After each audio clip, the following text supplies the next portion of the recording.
Hi friends, இப்போ நம்ம மகாநதி பார்க்க போகிறோம். மகாநதியில் வந்துட்டு இவ்வளோ பட்டு திருந்த மாட்டாங்கிறாளே, என்னடா பண்ணுறதுன்னு சொல்லிட்டு யமுனா ஒரு தப்பான முடிவு எடுக்க போகிறாங்க. அதாவது யமுனாவுக்கு காவேரிக்கும் பயங்கரமான சண்டை நடக்குது. அந்த போர்க்காலத்தில் நான் சொல்கிறத கேளண்டி, நான் எதுவுமே பண்ணலை, நீ ஏண்டி என்னை தப்பாகவே நினச்சிட்டு இருக்கேன்னு சொல்ல, நீ வந்துட்டு இப்படி தப்பாக ஒரு பையனுக்காக கலெக்டர் ஆகுறேன்னு சொல்லிட்டு சொன்னால் வெளியில் எல்லாரும் உன்னை கேவலமாக பார்க்க மாட்டாங்களா? நம்ம காவேரி கேட்க, உன்னை கேவலமாக பார்க்க மாட்டாங்களா? கல்யாணம் ஆகிட்டு இன்னொருத்தன் கூட எப்படியாவது கல்யாணம் பண்ணிட்டு போகணும்னு சொல்லிட்டு நினைக்கிறியே, அது தப்பு இல்லையான்னு சொல்லி கேட்க, இதை கேட்டோன்னே மாற்றி அடிச்சு பேசிடுறீங்களே, இப்போ யார் பெரியாலும் அடிச்சு காமிக்க வேணாமா அப்படிங்கிற மாதிரி இருந்தது.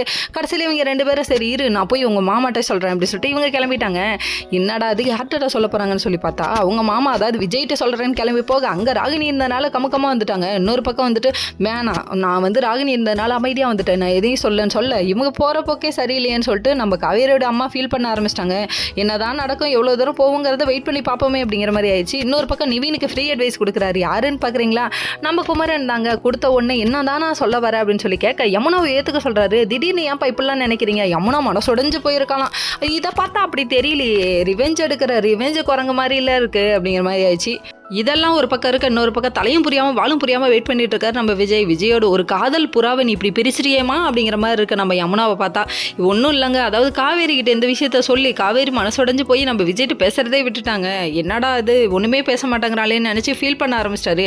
இவர் இப்போ தான் லைஃப்பில் எப்படியாவது காவேரி விட்டுறக்கூடாதுன்னு நினச்சிட்டு இருக்காரு. இன்னொரு பக்கம் நம்ம காவேரி இவரை போய் மனசில் நினச்சிட்டோமே, நான் உண்மையான தாலி அப்படி இப்படின்னு நினச்சேனே அப்படின்னு சொல்லிட்டு ஃபீல் பண்ண ஆரம்பிச்சாங்க.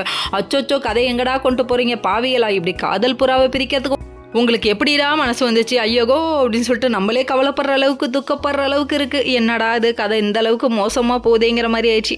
நம்ம காதல் புறாவை சேர விடுங்க, ஏங்க இப்படி பிரித்து பார்த்து லைஃப்பை கஷ்டப்படுத்துறீங்க அப்படிங்கிற மாதிரி ஆயிடுச்சு. ஓகே ஃப்ரெண்ட்ஸ், நெக்ஸ்ட் வீடியோவில் பார்ப்போம்.